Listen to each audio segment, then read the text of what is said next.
कुछ तो लोग बीमार यहाँ और कुछ है लाचार। कुछ तो लोग बीमार यहाँ और कुछ है लाचार। इनकी बिगड़ी किस्मत यीशु आके आज सवार, आके आज सवार। तू यहोवा जिंदा खुदावन यीशु बादशाह, मौजज़ा दिखा खुदारू, मौजज़ा दिखा, मौजज़ा दिखा यीशु, मौजज़ा दिखा। जन्म जन्म के कैदी प्रेमी यीशु आन छुड़ाए, ओ यीशु आन छुड़ाए। अंधों को आंखें, लंगड़ों को टांगे, मुर्दे आन जगाए, मुर्दे आन जगाए।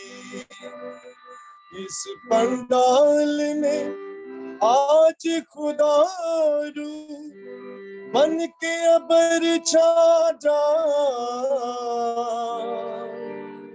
मौजज़ा दिखा खुदारू, मौजज़ा दिखा, मौजज़ा दिखा यीशु, मौजज़ा दिखा। मैं आया अब दर पे तेरे, अपना हाथ बढ़ा, मौजज़ा दिखा यीशु, मौजज़ा दिखा, मौजज़ा दिखा खुदारू, मौजज़ा दिखा।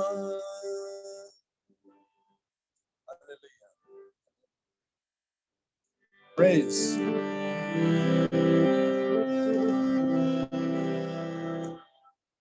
आए हम एक लम्हे के लिए अपनी आंखों को बंद करेंगे और हम खुदावन के कलाम के लिए भी तैयारी करेंगे। आए मेरे साथ मिलकर हम दुआया कोर्स गाएंगे और अपनी पूरी तवज्जो खुदावन की तरफ लगाएं, खुदा की तरफ अपने दिल और दिमाग सोचों को खाली कर दें, सिर्फ और सिर्फ खुदा की महिमा के लिए, उसकी हम्द और सना के लिए, उससे बरकत हासिल करने के लिए। अपनी सारी टेंशनें, परेशानियां, बेचैनियां, मायूसियां अपनी जिंदगी से दूर करें, खुदावंद से बरकत मांगे कि खुदावंद हमें आवाज दे रहा है, वो हमारे दिलों के दरवाजों पर खड़ा खटखटा रहा है।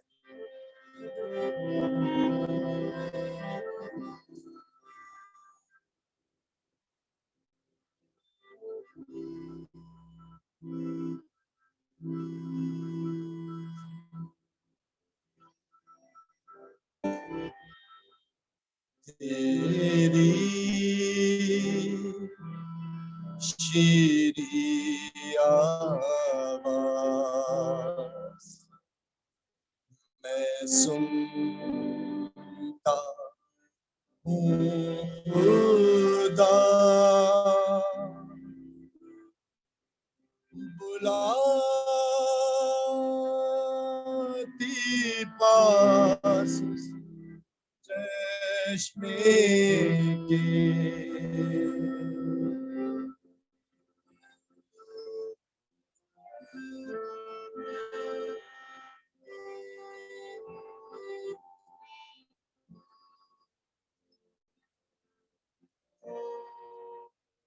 आता हूँ मसीह,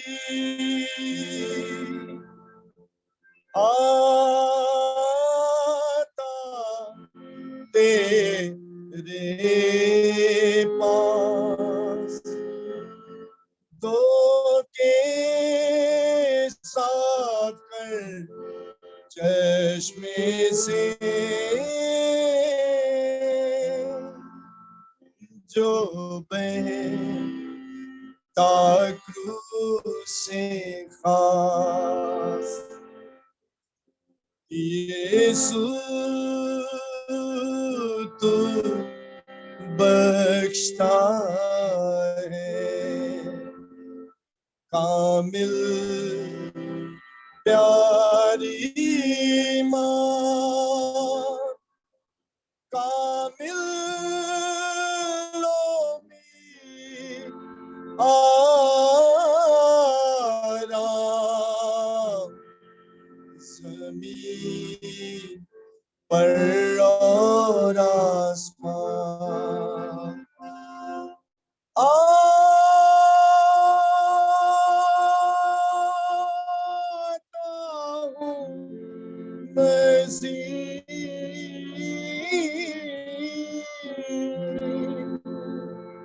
आता तेरे पास, धोखे साफ कर चश्मे से जो बहता क्रूस से खास।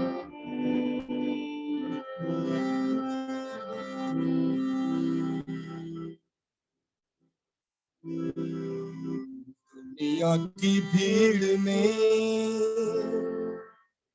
क्यों खो रहा, मिलेगा कुछ भी न फल जो बो रहा। तू आजा कर लौट आ बेटे घर लौट आ, तू आजा घर लौट आ बेटे घर लौट आ, तू आजा घर लौट आ। दुनिया की भीड़ में क्यों खो रहा, मिलेगा कुछ भी न फल तू जो बो रहा।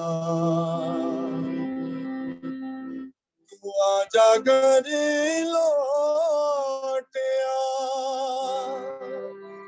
आ बेटे घर लौट आ,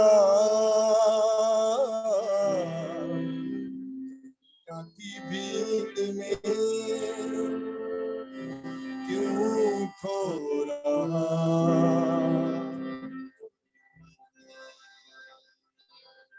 मैं ढूंढूं उस भेड़ को जो खो गई,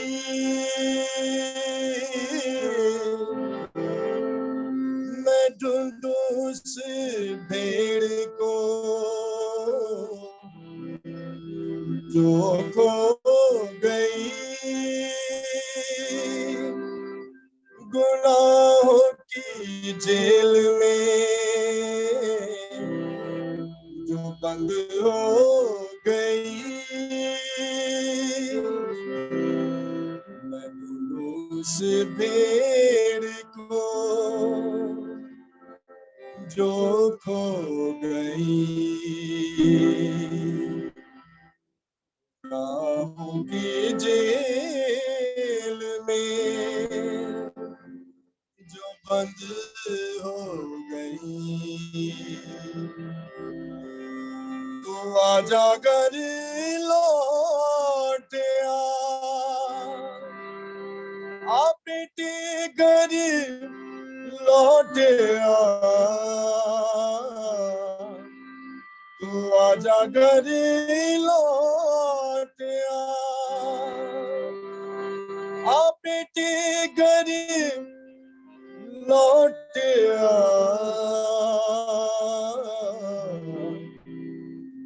दुनिया की भीड़ में क्यों खो रहा का कुछ भी न फल जो बो रहा, तू आजा घर लौट आ बेटे घर लौट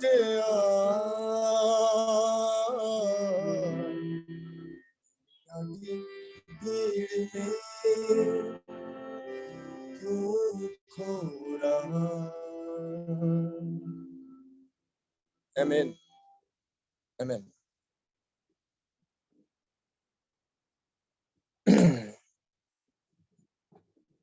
जी अभी टाइम है?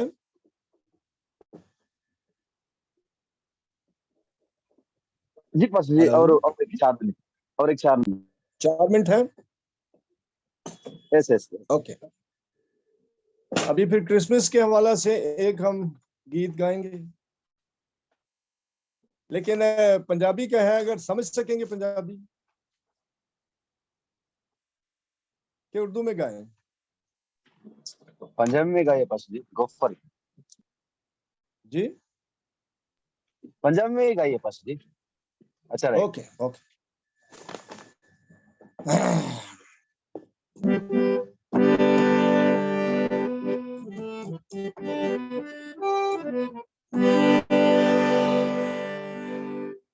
खुशियां ने लाया बेखो चरनी च डेरा, खुशियां ने लाया बेखो चरनी च डेरा, चरनी च पैदा होया यसु अज मेरा, चरनी च पैदा होया यसु अज मेरा, यसु मेरा मालिक है पुत रब दा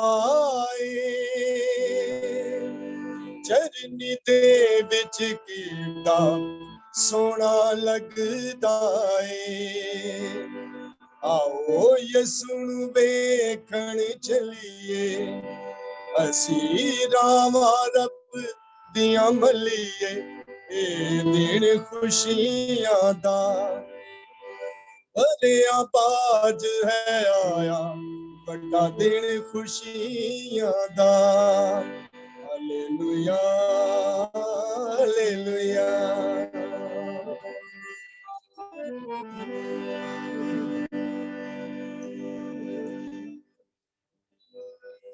सुन लो गडरियो स्नेहा सचे रब दा ओ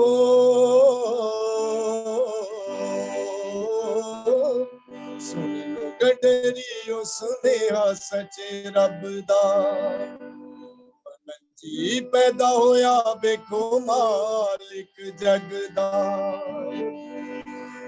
बेकिया गडरिया जाके नूर जलाली नू कीता सजदा जाके सब देवाली नू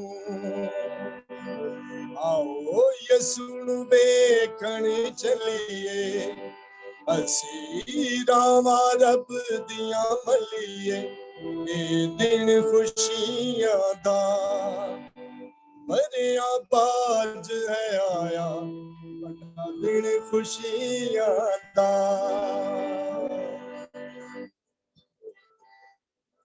देखिया मजूसियां ने तारा आसमान ते ओ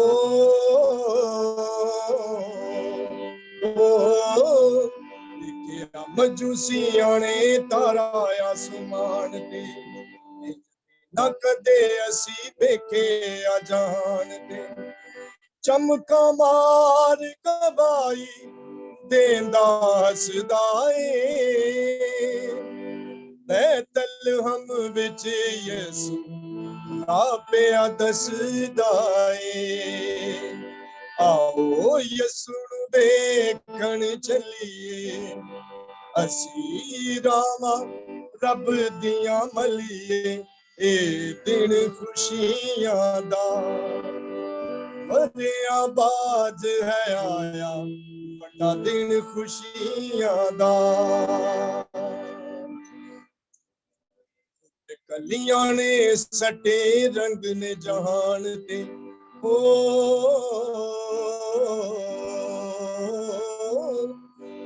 ਕਲੀਆਂ ਨੇ ਸੱਟੇ ਰੰਗ ਨੇ ਜਾਣ ਤੇ ਟਿਮ ਟਿਮ ਕਰ ਦੇਣੇ ਤਾਰੇ ਆਸਮਾਨ ਤੇ ਮਸਤ ਹਵਾਵਾਂ ਮਸਤ ਨਜ਼ਾਰੇ ਠੰਡੀਆਂ ਹਵਾਵਾਂ ਉੱਡੀਆਂ ਨੇ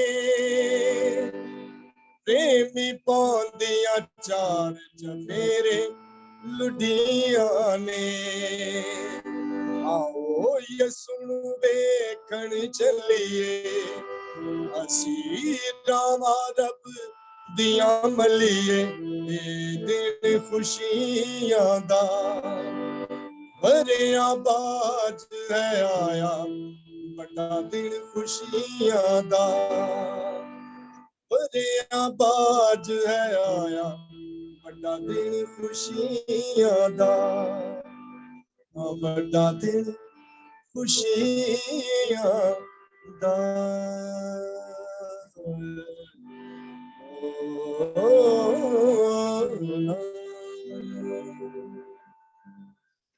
Thank you ji, God bless you.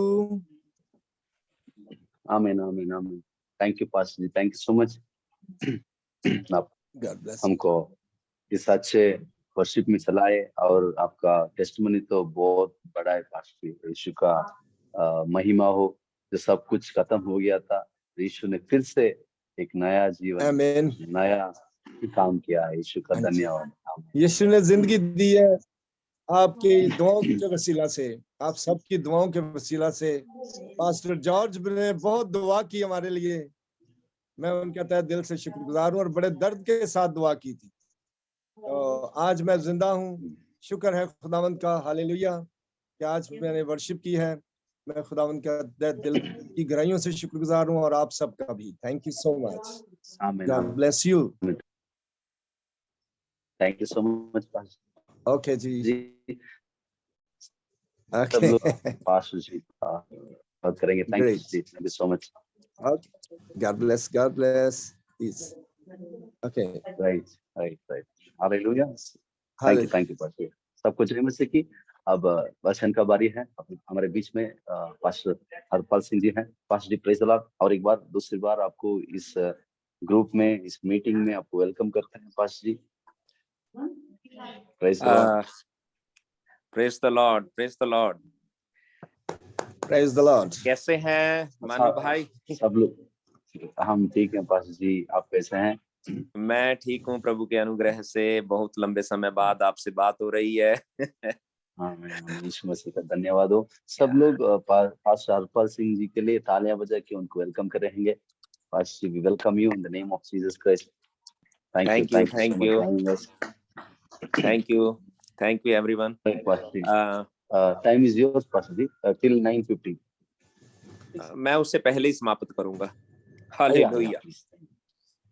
सो प्रभु यीशु मसीह का धन्यवाद करते हैं आज के इस सुंदर समय के लिए। सो प्रभु अच्छा है, प्रभु भला है, और उसकी ये भलाई है कि ये जो आज के दिन चल रहे हैं और ये आनंद के दिन चल रहे हैं। विशेष तौर पे जिस प्रकार आप जानते हैं कि ये क्रिसमस के दिन है। और पास्टर अशरफ जी, मैंने बहुत ਵਧੀਆ ਲੱਗਾ ਅੱਜ ਤੁਸੀਂ ਆਰਾਧਨਾ ਕਰਵਾ ਰਹੇ ਸੀ। सो प्रभु ਦਾ ਧੰਨਵਾਦ ਕਰਦੇ हैं। Thank you very much. और थैंक यू सो मच। जी सचमुच बहुत अच्छा लगा जब हम एक दूसरे मुल्क के साथ तमाम तमाम जगहों से जब हम एक साथ मिलकर प्रभु की इबादत करते हैं, प्रभु की प्रस्तुति करते हैं, सो सचमुच ये धन्य बात है। जिस प्रकार वचन में लिखा है कि क्या ही धन्य बात है जब भाई आपस में मिलकर बैठते हैं। सो हालांकि हम लोग शारीरिक रूप से एक साथ नहीं है, लेकिन हम प्रभु का धन्यवाद करते हैं कि प्रभु ने ये जो एक अच्छी टेक्नोलॉजी हमें दे दी है, और इस टेक्नोलॉजी के द्वारा हम सब लोग आपस में जुड़े हुए हैं। हम सब लोग एक प्लेटफॉर्म पे इकट्ठे हैं ताकि हम सब लोग मिलकर प्रभु की महिमा कर सकें, उसकी उपस्थिति का आनंद मान सकें। सो परमेश्वर भला है, और मैं विशेष तौर पे धन्यवाद करता हूँ मसीही वॉरियर्स का। सो जिनके साथ इनमें मसीही वॉरियर्स में से ज्यादातर लोगों के साथ मैं रहा हूँ। सो जब बेंगलोर में वहां पे थे तो भाई जॉर्ज और भाई मानव और कई और भी लोग हैं जो मसीही वॉरियर्स हैं, तो उन सब के साथ मैंने काफी अच्छा समय बिताया है वहां पे। तो मैं धन्यवाद करता हूँ मसीही वॉरियर्स का, स्पेशली पास्टर जॉर्ज का, जिन्होंने मुझे ये अवसर दिया कि मैं एक बार फिर से आप लोगों के दरमियान आ सकूं और प्रभु के वचन के ऊपर हम लोग थोड़ा सा प्रकाशन देखें, प्रभु के वचन में से थोड़ा समय सीखें। तो ये जो समय है ये प्रभु के द्वारा दिया हुआ है आप सब भाई बहनों के साथ जुड़ने के लिए, तो मैं धन्यवाद करता हूं प्रभु का। मैं थोड़ा क्षमा चाहता हूं क्योंकि मेरा कैमरा ऑन नहीं हो सकता, एक्चुअली मेरा कंप्यूटर वर्क नहीं कर रहा था, इसलिए मुझे इमरजेंसी में मोबाइल पे आना पड़ा। तो और मोबाइल मेरा बिल्कुल ही डेड था, इसलिए मैं उसको साथ में चार्ज करके आपसे बात कर रहा हूँ क्योंकि सुबह से मैं घर से बाहर था, मुझे फोन चार्जिंग करने के लिए टाइम नहीं मिला। तो अभी भी सीधा मैं एक मीटिंग छोड़ के इधर आया हूँ क्योंकि मुझे एक छोटा सरमन देना था। तो धन्यवाद करते हैं इन तमाम बातों के लिए, क्योंकि आप सब लोग जानते हैं ये क्रिसमस सीजन है, and Christmas season is a busy season, तो हम सब लोग व्यस्त रहते हैं। तो आइए, जिस प्रकार हम प्रभु की उपस्थिति में हैं मसीही वॉरियर्स, तो आइए हम वॉरियर्स की बात करते हैं। जिस प्रकार हम लोग वचन में पढ़ते हैं, मैं क्षमा चाहता हूँ, मेरी भाषा थोड़ी सी आजकल थोड़ी सी उखड़ जाती है मेरी आजकल हिंदी, क्योंकि ज्यादातर आजकल मैं पंजाबी में रहता हूँ, तो थोड़ी सी दिक्कत आने लगी है मुझे हिंदी में। तो आइए, जिस प्रकार हम प्रभु की उपस्थिति में हैं, हम लोग सीधे चलेंगे दूसरा तीमुथियुस की पुस्तक, उसका 2 अध्याय और उसकी 4 वचन को पढ़ेंगे हम लोग। दूसरा तीमुथियुस 2 अध्याय और उसका 4 वचन।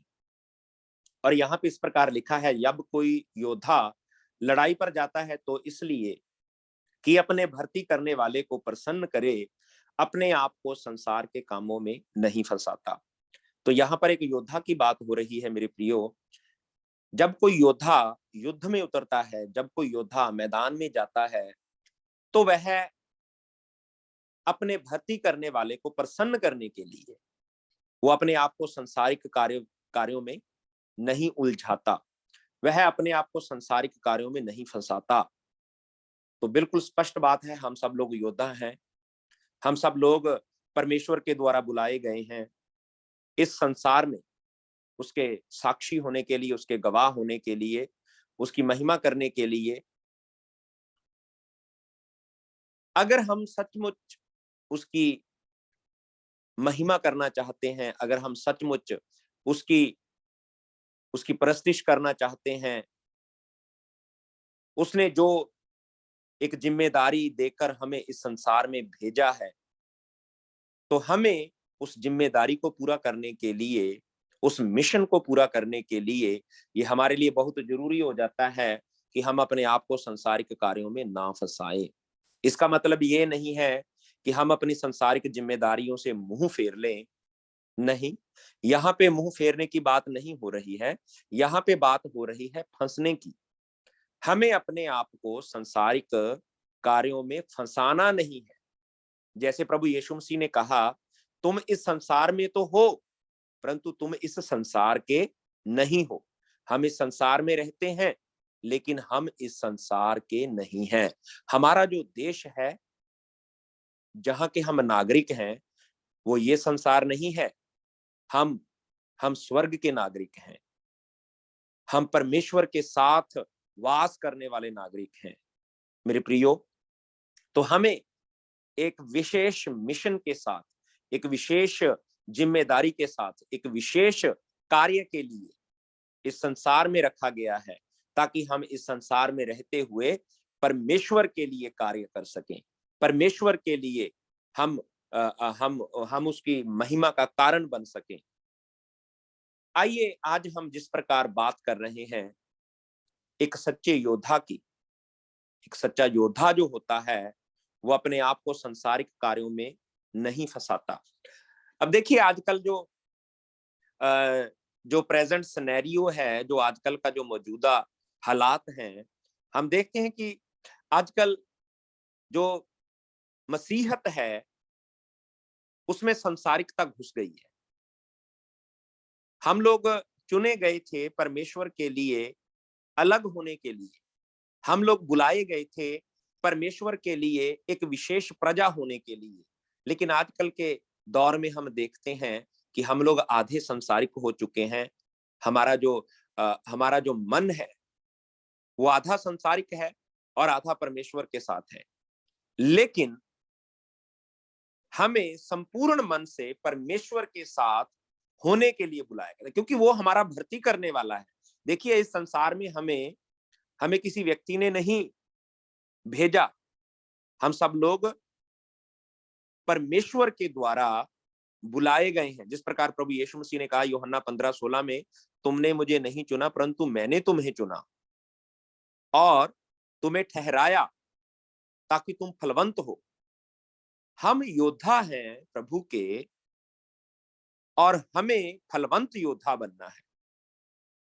फलवंत योद्धा होने का अर्थ है हमें जिस युद्ध के लिए भेजा गया है हमें उसमें पराजित नहीं होना है, हमें उसमें जयवंत होना है और जयवंत होके ही हम फलवंत होते हैं। मेरे प्रियो, आजकल का जो दौर है, जिस प्रकार हम जानते हैं आज 11 तारीख हो गई है और ये 1 तारीख से क्रिसमस का महीना शुरू हो गया है और सब जगह क्रिसमस के जश्न मनाए जा रहे हैं। तो क्यों ना हम अशरफ भाई ने भी एक अंतिम जो भजन गाया था वो क्रिसमस के ऊपर गाया था। तो आइए हम थोड़ा इसको क्रिसमस के साथ भी जोड़ लेते हैं। हम बाइबल में जब पढ़ते हैं लूका की इंजील, लूका रचित सुसमाचार जब हम पढ़ते हैं उसका हम पहले अध्याय में चलते हैं। लूका पहला अध्याय उसका 26 वचन से हम इसको पढ़ना शुरू करते हैं। ये क्रिसमस का सीजन है, थोड़ा इसको एक सच्चे योद्धा को हम क्रिसमस के साथ जोड़ते हैं। 6वें महीने, यहाँ पे लिखा है 6वें महीने में परमेश्वर की ओर से जिब्राइल स्वर्गदूत गलील के नासरत नगर में एक कुंवारी के पास भेजा गया जिसकी मंगनी यूसुफ नामक दाऊद के घराने के एक पुरुष से हुई थी। उस कुंवारी का नाम मरियम था। और यहाँ पे हम एक कुंवारी का जिक्र पढ़ते हैं जिसका नाम है मरियम। और मैं आपको बताता हूं, जो योद्धा होता है, योद्धा सिर्फ तलवार चलाने वाला नहीं होता, योद्धा सिर्फ हथियार चलाने वाला नहीं होता, योद्धा एक मिशन के ऊपर होता है। एक सच्चा योद्धा एक मिशन कार्य को पूरा करने के लिए भेजा जाता है। तो यहां पर हम एक योद्धा के बारे में देख रहे हैं। ये जो मरियम है ये भी एक योद्धा है, उसका भी एक मिशन है। और आपको पता है मानवीय इतिहास में सबसे बड़ा जो मिशन रहा है वो इस मरियम के पास रहा है। मरियम का जो मिशन है वो है पवित्र परमेश्वर को इस संसार में लाना। उस वक्त, उस समय ऐसा पवित्र पात्र कहीं नहीं मिला। एक पवित्र परमेश्वर को इस संसार में उतारने के लिए, इस नश्वर संसार में लाने के लिए, इस पाप में संसार में लाने के लिए एक पवित्र पात्र की जरूरत थी और वो पवित्र पात्र मरियम को पाया गया। अब देखिए, परमेश्वर चाहते हैं कि हम सब लोग पवित्र हों। परमेश्वर नहीं चाहते कि कोई भी व्यक्ति पापी हो। परमेश्वर हमेशा हमारी पवित्रता चाहते हैं। परमेश्वर हमारा धर्म में होना चाहते हैं। परमेश्वर चाहते हैं कि हम लोग धर्मी रहें। लेकिन ये जो संसार है ये पूर्ण रूप से पाप से भरा हुआ है, और इस संसार के अंदर, इस संसार में रहते हुए बहुत मुश्किल होता है कि हम लोग धर्मी रह पाए। बहुत मुश्किल होता है कि हम अपने आप को पवित्र रख पाए। लेकिन धन्यवाद हो प्रभु का उस योद्धा मरियम के लिए जिसने अपने आप को पवित्र रखा। और जब हम इस वचन के अंदर जब हम इसको पढ़ते हैं तो ये जिब्राइल फरिश्ते और मरियम की बात हो रही है। तो यहाँ पे हम पढ़ते हैं, उस कुआरी का नाम मरियम था। स्वर्गदूत ने उसके पास आकर कहा, आनंद और जय तेरी हो, जिस पर ईश्वर का अनुग्रह हुआ है, प्रभु तेरे साथ है। वह उस वचन से बहुत घबरा गई और सोचने लगी, यह किस प्रकार का अभिवादन है। स्वर्गदूत ने उससे कहा, हे मरियम, भयभीत ना हो, क्योंकि परमेश्वर का अनुग्रह तुझ पर हुआ है। देख, तू गर्भवती होगी और तेरे एक पुत्र उत्पन्न होगा, तू उसका नाम यीशु रखना। वह महान होगा और परम प्रधान का पुत्र कहलाएगा, और प्रभु परमेश्वर उसके पिता दाऊद का सिंहासन उसको देगा, और वह याकूब के घराने पर सदा राज्य करेगा, और उसके राज्य का अंत ना होगा। अब ध्यान से सुनिएगा। मरियम ने स्वर्गदूत से कहा, यह कैसे होगा, मैं तो पुरुष को जानती ही नहीं। अब देखिए, ये जो स्त्री है, ये कुआरी मरियम फरिश्ते को जवाब दे रही है, मैं तो पुरुष को जानती ही नहीं। कहने का अर्थ क्या है, ये जो स्त्री है ये कुआरी है। आप जानते हैं कुआरी का मतलब क्या होता है? कुआरी का मतलब होता है, कुआरी का अर्थ होता है जिसने अपने आप को गृहस्थी में, जिसने अपने आप को अभी तक संसारिकता में नहीं फंसाया। तो जो मरियम है वो एक सच्ची योद्धा है। उसने उम्र के उस पड़ाव तक अपने आप को पवित्र रखा। उसने अपने आप को संभाल कर रखा ताकि वह परमेश्वर के पवित्र पुत्र को इस संसार में लाने का कार्य कर सके। मरियम एक मिशन के ऊपर थी, और उसका मिशन था पवित्र परमेश्वर को इस संसार में लाने का। देखिए, उसने बाखूबी बड़ी अच्छी से उसने इस मिशन को पूरा किया। हालांकि उसकी जान को खतरा था। हम लोग अक्सर ये क्रिसमस के ऊपर ये सब बातें सुनते हैं, तो मैं उन बातों को नहीं दोहराऊंगा। लेकिन आज हम मरियम को उस नजरिए से नहीं देख रहे। आज हम मरियम को एक योद्धा के नजरिए से देख रहे हैं। मरियम जो है एक योद्धा है, और योद्धा का मिशन था परमेश्वर को इस संसार में लाने का।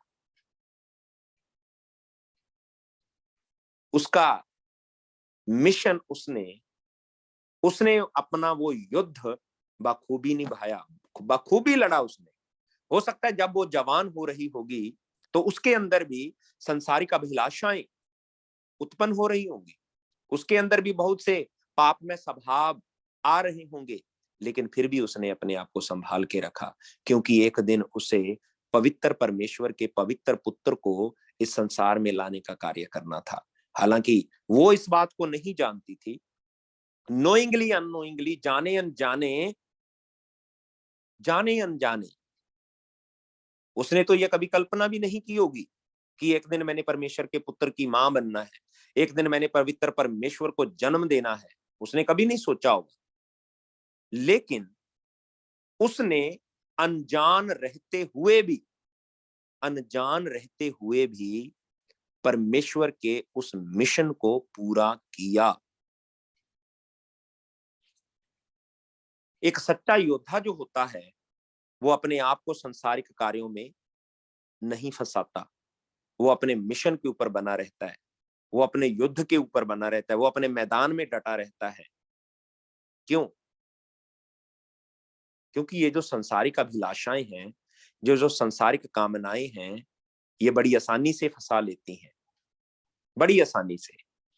क्रिसमस के त्योहार के समय में हम एक और व्यक्ति का जिक्र पढ़ते हैं। अब देखिए, ये जो दोनों व्यक्ति हैं, ये जो दोनों लोग हैं, इन दोनों का ही यीशु मसीह के जीवन में बड़ा महत्व रहा। अब मरियम के विषय में हम देखते हैं, मरियम एक सच्ची योद्धा के रूप में यहाँ पे प्रकट होती है। अब देखिए, जब उसने अपनी इंक्वायरी, उसने अपना जो सवाल है उस फरिश्ते के सामने रखा, उसने कहा कि मैं तो किसी पुरुष को जानती नहीं, मैं गर्भवती कैसे हो सकती हूँ। तो जिब्राइल फरिश्ते ने उसे कहा, पवित्र आत्मा तुझ पर उतरेगा और परम प्रधान की सामर्थ तुझ पर छाया करेगी, इसलिए वह पवित्र जो उत्पन्न होने वाला है परमेश्वर का पुत्र कहलाएगा। अब देखिए, इस बात को हम लोग बहुत बार सुन चुके हैं कि इस्राएली सभ्यता में, उस समाज में एक कुंवारी का गर्भवती होना बहुत ही भयानक बात थी, बहुत भयानक। अगर एक कुंवारी गर्भवती हो जाती है तो उसका जो हाल होगा उसकी हम कल्पना भी नहीं कर सकते। लेकिन फिर भी योद्धा तो योद्धा है। योद्धा जिस मिशन के लिए भेजा गया है, वो योद्धा उस मिशन को पूरा करने के लिए तैयार हो गया। तो मरियम ने कहा, जब हम पढ़ते हैं इसको 37 वचन को जब हम पढ़ते हैं, क्योंकि जो वचन परमेश्वर की ओर से होता है वह प्रभाव रहित नहीं होता। मरियम ने कहा, देख मैं प्रभु की दासी हूं, मुझे तेरे वचन के अनुसार हो। अब देखिए, एक सच्चे योद्धा की ये पहचान है। अब उसको पता चल गया कि मेरा मिशन क्लियर हो चुका है, तो वह अपने मिशन पे निकलने के लिए तैयार है। उसने कहा, देख मैं तेरी दासी हूं, तेरे वचन के अनुसार मेरे साथ हो। उसने और दूसरा सवाल नहीं किया। यहाँ पे फरिश्ते ने उसको बताया और वो तैयार हो गई। उसने कहा, मैं यहां मौजूद हूं, मैं इस काम के लिए तैयार हूं। अब वैसे ये हो नहीं सकता, एक कुंवारी गर्भवती नहीं हो सकती जब तक एक स्त्री पुरुष के संपर्क में नहीं आएगी, तब तक वह गर्भवती नहीं हो सकती। लेकिन इस इम्पॉसिबल, इस अनहोनी बात को मरियम ने स्वीकार कर लिया। उसने विश्वास कर लिया कि ये हो सकता है, और जैसा प्रभु आप चाहते हैं मेरे साथ वैसा हो जाए, एक अच्छे योद्धा की तरह। अब ये जो दूसरा व्यक्ति है जिसके बारे में हम पढ़ते हैं, इसी अध्याय में पढ़ते हैं,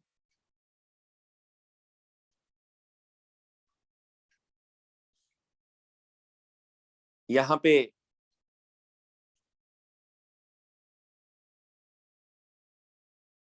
जकरिया नाम का एक व्यक्ति है। जकरिया जो है, इसका 18 वचन में हम पढ़ते हैं। 18 वचन से इसको हम पीछे से भी थोड़ा देख सकते हैं। चलिए हम इसको 10 वचन से पढ़ लेते हैं, 9 से पढ़ लेते हैं। तो याजकों की रीति के अनुसार उसके नाम पर चिट्ठी निकली कि प्रभु के मंदिर में जाकर धूप जलाए। जकरिया की बात हो रही है यहाँ पे। धूप जलाने के समय लोगों की सारी मंडली बाहर प्रार्थना कर रही थी। उस समय प्रभु का एक स्वर्गदूत धूप की वेदी के दाहिनी ओर खड़ा हुआ उसको दिखाई दिया। ये जकरिया की बात हो रही है यहाँ पे।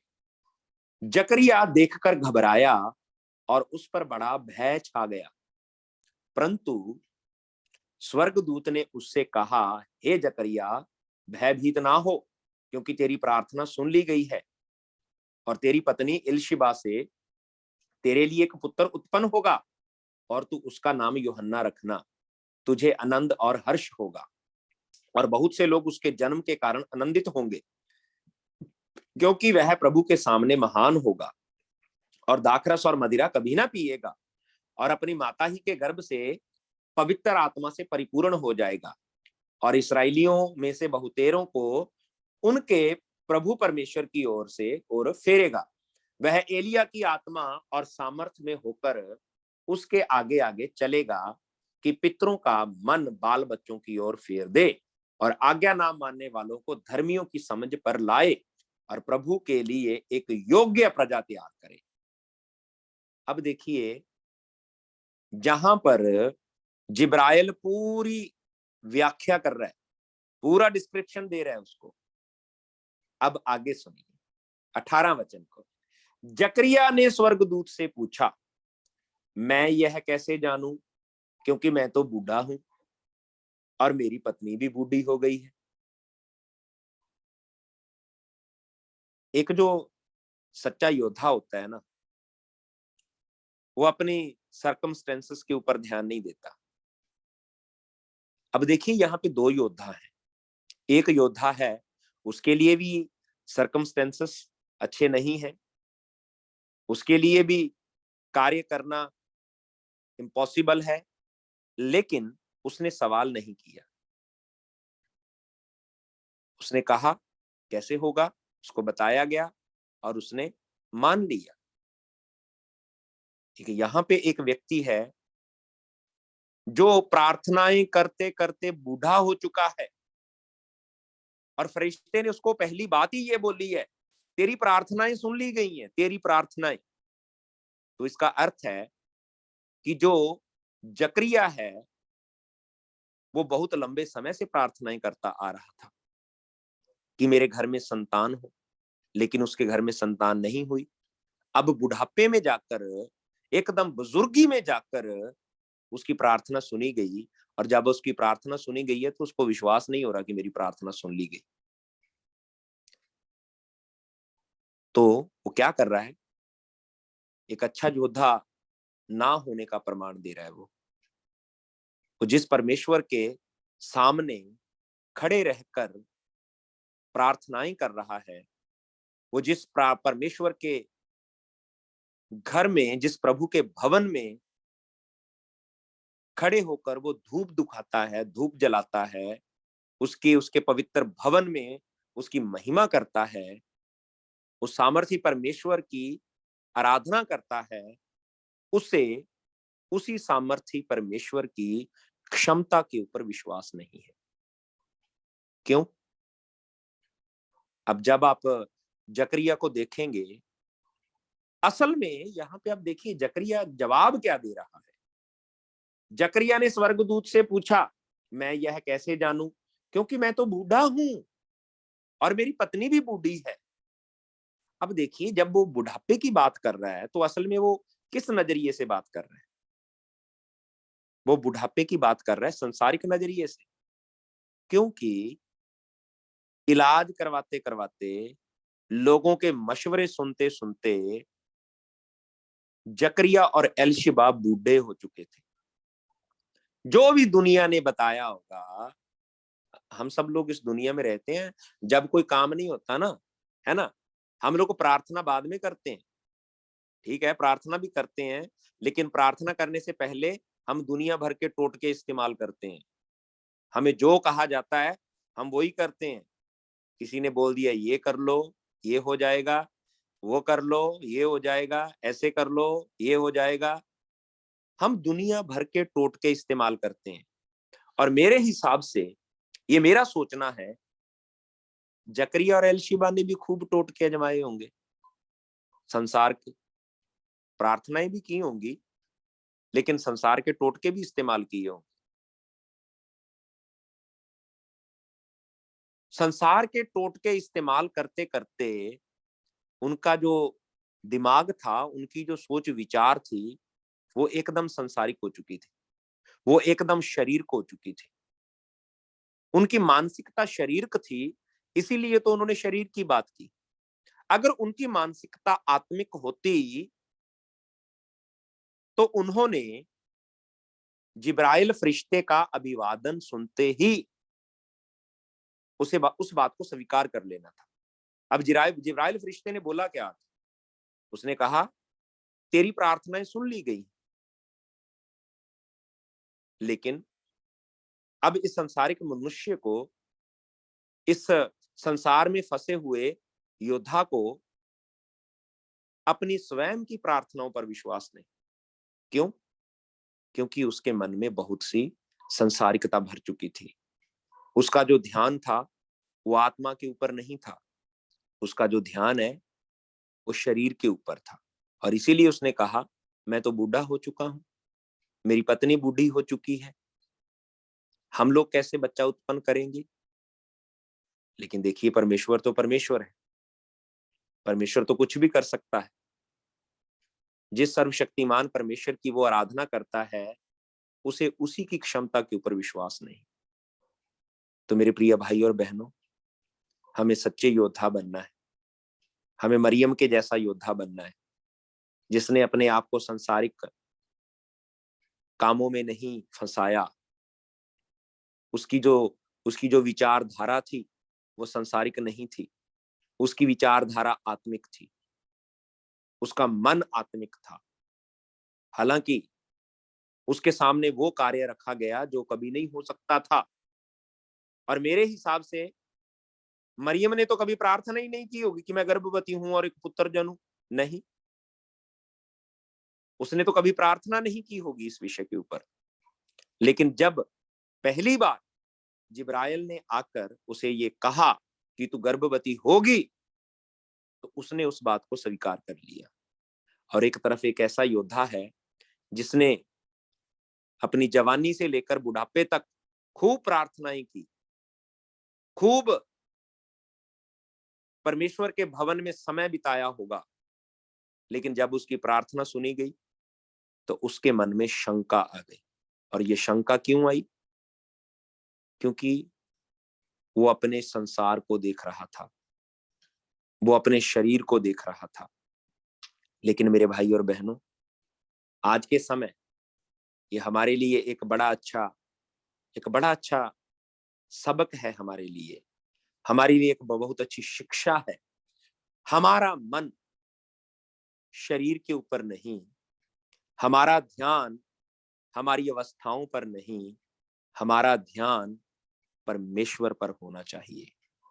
और जिस परमेश्वर के द्वारा हम लोग चुने हुए हैं और जिस परमेश्वर के द्वारा हम लोग भेजे गए हैं, मेरे प्रियो, वो सर्वशक्तिमान है। उस परमेश्वर के लिए कुछ भी काम असंभव नहीं है। वो असंभव को संभव करने वाला परमेश्वर है। वो सब कुछ कर सकता है। दुनिया का ऐसा कोई कार्य नहीं जो वो कर ना पाए। ऐसा महान परमेश्वर है वो। तो आइए हम लोग सच्चे योद्धा बने। और एक सच्चा योद्धा जो होता है वो अपने आप को संसार की मानसिकता में नहीं फंसाता। और आज का जो दौर है, जैसे मैंने पहले कहा, आज के समय में बहुत सी संसारिकता कलीसिया में घुस चुकी है। बहुत सी संसारिक विचारधारा परमेश्वर के लोगों में आ चुकी है। मेरे प्रियो, हम इस संसार में तो हैं, लेकिन हम इस संसार के नहीं हैं। हमारा जो सोच विचार है वो परमेश्वर की तरह होना चाहिए, वो आत्मिक होना चाहिए, वो परमेश्वर की सामर्थ्य पर विश्वास करने वाला होना चाहिए। यदि हम परमेश्वर की लड़ाई को, यदि हम परमेश्वर के युद्ध को परमेश्वर के सिद्धांतों के अनुसार लड़ेंगे, परमेश्वर के कार्य को परमेश्वर के हिसाब से करेंगे, तो हम अवश्य फलवंत होंगे। हमें दुनिया की कोई ताकत पराजित नहीं कर सकती, क्योंकि हम परमेश्वर के लोग हैं, हम परमेश्वर के योद्धा हैं।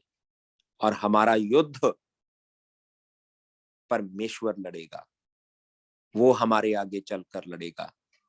जो युद्ध है एक ऐसा युद्ध है जो परमेश्वर स्वयं लड़ता है, और एक ऐसा युद्ध है जिसमें हम परमेश्वर के साथ सहकर्मी बन के लड़ते हैं, सहयोगी बन के लड़ते हैं।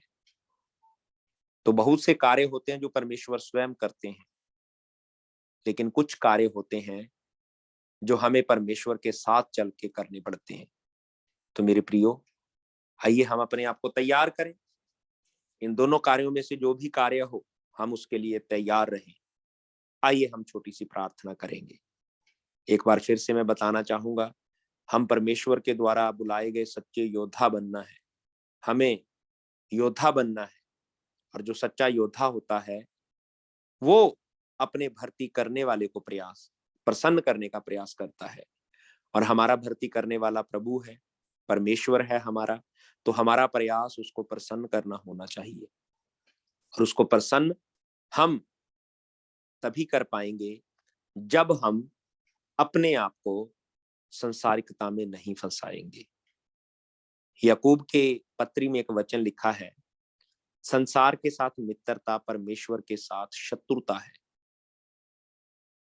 यदि हम संसारिक विचारधारा के ऊपर चलेंगे तो हम परमेश्वर की विचारधारा पर नहीं चल पाएंगे। ये दोनों अलग अलग बातें। तो आइए हम प्रार्थना करें, प्रभु हमारी सहायता करे कि हम सच्चे योद्धा बने, ताकि हम अपने भर्ती करने वाले को प्रसन्न कर पाएं। आइए हम प्रार्थना करेंगे। अनुग्रहकारी पिता परमेश्वर, हम धन्यवादी हैं आज के सुंदर समय के लिए। प्रभु जी, सचमुच प्रभु आज आपने हमसे बात की है। प्रभु पर्सनली मैं प्रभु जी से इस बात के ऊपर जब मनन कर रहा था, तो प्रभु आपने मेरे मन से भी बात की है। हमें संसारिक क्रियाकलापों में नहीं फंसना है, हमें संसारिक विचारधारा में नहीं फंसना है, और संसार की ये फिलॉसफियां हैं वो हमें प्रभावित ना कर पाए। प्रभु हमारे ऊपर सिर्फ आपके वचन का प्रभाव हो, हमारे ऊपर सिर्फ आपकी आत्मा का प्रभाव हो, और हम प्रभु मरियम के जैसे बने, जकरिया के जैसे ना बने। जकरिया अपने शरीर के ऊपर ध्यान करने लगा, लेकिन मरियम ने अपनी अवस्थाओं को नहीं देखा। कार्य असंभव था, लेकिन उसने कह दिया, प्रभु तेरे वचन के अनुसार हो। प्रभु हमारी सहायता करें, ताकि प्रभु जी हम भी अवस्थाओं पर नहीं, शरीर पर नहीं, बल्कि आप पर अपनी आंखें लगाए।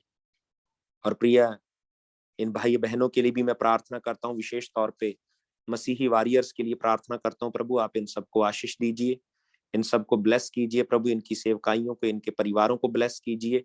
प्रभु तेरा अनुग्रह हम सभी के ऊपर बना रहे। धन्यवाद, आपने हमारी प्रार्थना को सुना। प्रभु आपके पवित्र नाम में मांगते हैं, आमीन। Thank you. प्रभु आप सबको आशीष दें। धन्यवाद। आमीन आमीन आमीन। Thank you so much pastor ji, thank you so much. आप हमारे बीच में आए, जो योद्धा के बारे में यीशु मसीह के द्वारा आप बात की, इसलिए हम बहुत संतुष्ट हैं। बहुत अच्छा मैसेज था। Thank you so much pastor जी, आप हमारे साथ जुड़ने के लिए, इस समय देने के लिए बहुत धन्यवाद pastor ji. My pleasure. Thank you. Right, अभी पास्टर जॉर्ज जी आप हैं तो फाइनल ब्लेसिंग दीजिए प्लीज। आइए सब अपनी आंखों को बंद करेंगे, हम प्रार्थना में जाएंगे। अब हमारे पिता का प्रेम, पुत्र का अनुग्रह, पवित्र आत्मा की शराकत सब अमानदा लोगों के साथ, प्रभु के सेवकों के साथ, प्रभु की दुल्हन के साथ अब से लेकर प्रभु के आगमन तक हमेशा हमेशा तक होती रहे। आमीन आमीन आमीन आमीन आमीन। सबको जय मसीह की, सबको जय मसीह की, सबको जय मसीह। सबको जय मसीह। जो कोई जुड़े हैं सबको जय मसीह की। प्रभु आप सबको आशीष दे। किसी को प्रार्थना का सहायता हो तो प्लीज बोलिए, पास्टर जी आपके लिए प्रार्थना करेंगे। जय मसीह की। जय मसीह की। जय मसीह। जी आज जॉर्ज भैया के बेटे का जन्मदिन है। Happy birthday, God bless you. Thank you. आमीन आमीन। अच्छा, जॉर्ज भाई के बेटे का जन्मदिन है। हाँ हाँ पास्टर जी एक प्रार्थना कर हैप्पी दीजिए। Birthday, happy birthday. शॉन, उसका नाम शॉन है। उसके लिए एक प्रार्थना कर दीजिए पास्टर। पास्टर हरपाल सिंह जी एक प्रार्थना कीजिए शॉन के लिए प्लीज। क्या नाम है? शॉन। शॉन शॉन जी, शॉन शॉन शॉन। अनुग्रहकारी पिता परमेश्वर, तेरी उपस्थिति में आकर प्रभु मैं भाई जॉर्ज के बेटे शॉन के लिए प्रार्थना करता हूं। प्रभु आप बेटे को आशीष दीजिए। प्रभु जी इतने वर्षों से आपने उसे संभाला और जिस प्रकार प्रभु आपने आज तक उसे संभाला है, आगे भी प्रभु उसको संभाल कर रखे।